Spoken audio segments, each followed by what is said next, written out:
In 1995, a beloved sheriff's deputy was shot and killed in Birmingham, Alabama. There were no eyewitnesses, no clear motive, no murder weapon, and no forensic evidence at all. A 22-year-old man named Toforest Johnson was charged with the crime. He said he was at a nightclub across town, and 10 other witnesses at that nightclub said the same.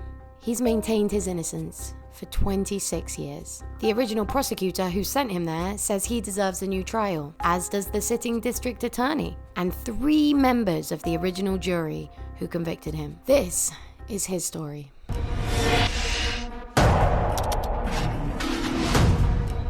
First, I want to say that the only reason I know about this case is because of the incredible work of local Alabama journalist Beth Shelburne, who made an amazing narrative long-form podcast on Toforest's case. So once you get done watching this video, I highly recommend you head over to Apple Podcasts and listen to her podcast, Earwitness. Okay, so let's begin.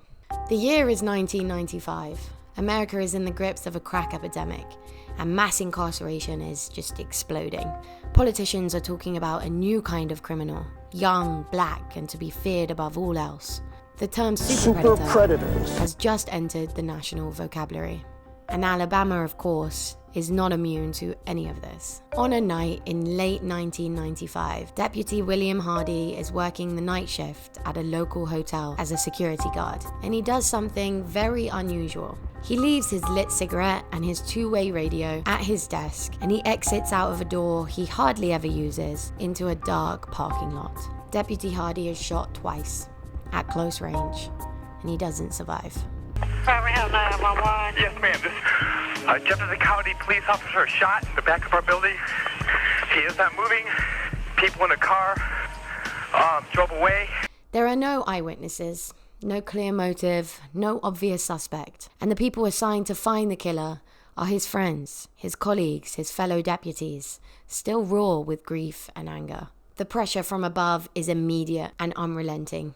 The pressure to find the person who murdered a beloved police officer. Investigator 30 years after the fact, was honest about that and told me that he felt that pressure and that he was angry as he was conducting this investigation. Within weeks, investigators are pulling in virtually any black male within a 1.5-mile radius of the hotel where the deputy was shot. A reward is announced and tips begin to flood in, and 6 people are arrested, one of whom is 22-year-old Toforest Johnson. There were guests staying in the hotel when the shots rang out, and some of them went to their window to figure out what was happening. Their accounts were taken, their descriptions were logged by police. 2 witnesses in particular gave accounts that matched and were quite descriptive. They described a car, light brown or copper, with a quiet engine and a soft top. Importantly, they also said that the car's engine was quite quiet and that the driver was alone, that after he shot the deputy, he got in his car, turned his headlights off, and drove away quietly. Now, Toforest Johnson, on the other hand, was in a black Monte Carlo, and he had a muffler so loud that people said you could hear the car coming from blocks away. Probably not the kind of car you want to go kill a cop in. There were also 3 other people in the car with him. So nothing that those witnesses at the hotel saw matched either Toforest or his car. That description, to me, should have been the best bit of intelligence that these investigators were working off of, and they really disregarded it. While investigators were setting aside witness descriptions of the car and the shooter, Toforest was telling police exactly where he was at the time of the shooting, and he had witnesses to prove it. He was at T's Place, a popular Birmingham nightclub. It was ladies' night, and the place was packed. Lots of people to see Toforest and his friend Adregas. At least 10 people from different friendship groups, different parts of the city, no way of corroborating their stories, placed Toforest at T's Place during the time of the shooting. Among them, a Marine who was home on leave, who hadn't seen Toforest for a while and explained their reunion. A bartender who recounted Toforest coming to the bar to get more alcohol added to his friend's drink because it wasn't strong enough. Friends, acquaintances, and even strangers all agreed that they saw Toforest and his friend Adregas at T's Place during the time of the murder. And then comes the state's first witness, a 15-year-old girl named Yolanda, who was technically in state custody at the time, supposed to be in foster care, but she was effectively on the street, couch surfing, and no one was really keeping track of her. Her mother contacted the police and said that her daughter might have some information that might help them find the killer. Immediately, the police came and picked Yolanda up. Today's date is July 24th, 1995. The time is 11:20 p.m. I'm at the Sheriff's Office headquarters along with Officer James Blanton of the Birmingham Police Department and Yolanda Michelle Chambers. Yolanda is a black female. She's 15 years of age. She had no lawyer and no parent present. She sat alone with these detectives who were desperate at this point to find the killer. Over the course of the investigation, she would have 25 different meetings with police, and each time her story changed. At one point, she wasn't present at the crime at all, but heard Rodriguez brag that his friend Toforest had shot a police officer. Then she was there and she saw it all happen. And then came increasingly vivid details. A story that grew more and more dramatic under pressure from investigators who kept stopping the tape and restarting it again, only to find her story had changed once again. Finally came a soap opera-esque story of Toforest standing over a dead body with blood dripping from his hands. What revealed itself to us is not exactly what they reveal and what they say, but what they reveal and what they don't say, and when they stop the tape. Paused it, and there's this long gap, and then they come back on, and it wasn't really clear how long they stopped it, but the story changed. And that is a feature of the whole investigation. Then, at a pretrial competency hearing, Yolanda, under oath, stood up and said she made it all up. She raised her right hand and said, I have made all of this up. I wasn't there, but I did it because police pressured me and I was scared. They said that I could be a witness or a defendant, and being a defendant meant I was going to jail, and I didn't want to go to jail, so I told them what they wanted to hear. All of a sudden, the prosecution lost their one and only piece of evidence against Toforest Johnson, a shoddy witness testimony from a 15-year-old girl. Yolanda was removed as a witness, and investigators went looking for someone else. After a hefty reward was announced to the public, they found Violet Ellison. Interestingly, Violet never claimed to be at the crime. She never claimed to witness the crime, and she's never even met Toforest Johnson. What she claimed to offer was something different and far more fragile. She says she overheard a phone call from a jailhouse phone, a call in which she claims Toforest was discussing the murder. There is unfortunately no recording of that call. The jail did not record phone calls at that time. There is no corroboration of any kind to suggest that Toforest was present at the murder or was the person who killed Deputy William Hardy. She is the case. She is the entire case against Toforest Johnson. The entire capital conviction of Toforest Johnson rests on Violet Ellison's account of what she says she overheard on a jailhouse phone. But Violet Ellison had reasons to lie. Reasons that the jury never heard about. She had been following the case very closely, watching all of the news stories. And every single news story at the time made it very clear. $20,000 for any information that led to a conviction. Violet Ellison went on to collect that reward. And the jury that convicted Toforest Johnson and sentenced him to death were never told.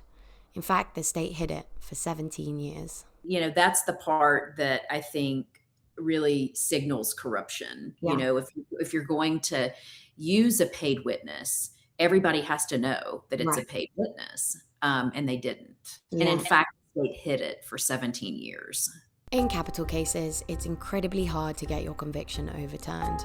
Most prosecutors assume that the system and their colleagues got it right from the beginning. Verdicts are defended and the machine moves forward and tends not to look back. But what's happened in Toforest's case breaks pretty much every rule of that system. 3 members of the jury that convicted Toforest and sentenced him to death have come forward and said they no longer believe he's guilty. The sitting district attorney of Jefferson County, Danny Carr, has come forward and said he believes Toforest needs a new trial. And the most surprising one, former Alabama Attorney General and huge death penalty advocate Bill Baxley has come forward saying he believes Toforest is actually innocent. In fact, after his son urged him to read Toforest's case file, he used the word ridiculous to describe Toforest's conviction.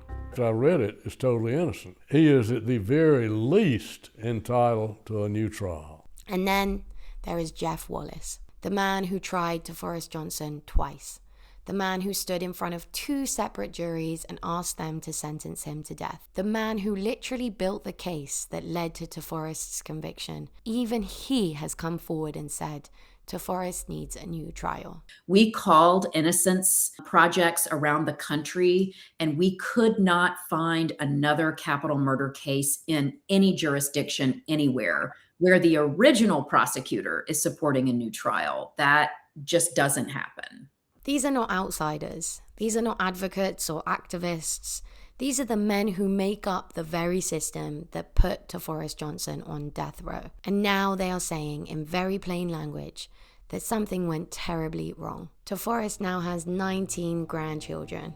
He's never met any of them outside of a prison visiting room. He knows his family members' voices better than their faces, and he spent more time now on death row than he has as a free man. By every account of the people who know him, he's funny and warm, relentlessly positive in circumstances that would break most people. His attorneys actually say that on calls with his legal team, he's normally the most optimistic voice in the room. He's really an incredible person. I mean, the fact that he is able to stay positive and maintain a sense of humor really just says so much about him and his grit and constitution as a human, because I think I would have gone insane by now. He says he gets his strength from 2 things, his family and his faith. And he keeps that faith from a prison in Atmore, Alabama that's sometimes described as the depths of hell, through letters and phone calls with his family and friends and supporters. And it's important to remember that even if Toforest does get out and is able to prove his innocence, that he'll never get back those 27 years and everything he's missed out on during them. It would be convenient to consider Toforest's case as an exception, a single mistake in an otherwise sound system. But of course, that's not what the record shows. To me, having studied our criminal justice system since 2012, it seems to be more of a feature rather than a bug. In 2015, Anthony Ray Hinton walked out of Alabama's death row after 30 years. The state still refuses to claim him as legally innocent, but there is 0 corroborating evidence to suggest he committed the crime, and the fact that the state has let him walk free suggests that he's probably definitely innocent. Charles McCrory has been in prison for almost 40 years in Alabama, convicted using bite mark evidence that pretty much every expert agrees is junk science. And even in cases where the system does try and correct itself, that correction is often slow, painful, and incomplete. In fact, when Governor Ivey granted clemency to death row inmate Rocky Myers, saying that he had a strong innocence claim, instead of freeing him altogether, which should have happened, they've put him behind bars for the rest of his life. For Toforest, the next step is an appeal at Jefferson County Court in front of a new judge. But on death row, time is never on your side. So to wrap up, no forensic evidence, no murder weapon, no corroborating evidence, no credible witness, a paid informant whose payment was hidden from the jury for 17 years, 10 people who say they know where Toforest was during the murder and he was not at the hotel eyewitnesses whose descriptions don't match Toforest or his vehicle, an original prosecutor who wants a new trial, a sitting district attorney who wants a new trial, 3 jurors who want a new trial, and Toforest is still waiting. There's literally no credible evidence that supports that Toforest had anything to do with this murder or was even on the side of town where it happened. And that's it. That's Toforest Johnson's case. It highlights pretty much everything that's wrong with our criminal justice system. I really hope you enjoyed this video. If you want to learn more about Toforest Johnson's case, please do head over to Earwitness to listen to Beth Shelburne's podcast. I'll put the link in the description below. If you want to know how you can help Toforest Johnson, you can go to his advocacy page. I will put the link in the description. Thank you so much for watching this video. It really means the world to me. I hope you'll share it and subscribe to my channels. I'll continue covering cases like this. So if you're interested, I really do hope you'll follow along. And I'll see you on the next one. Bye-bye for now.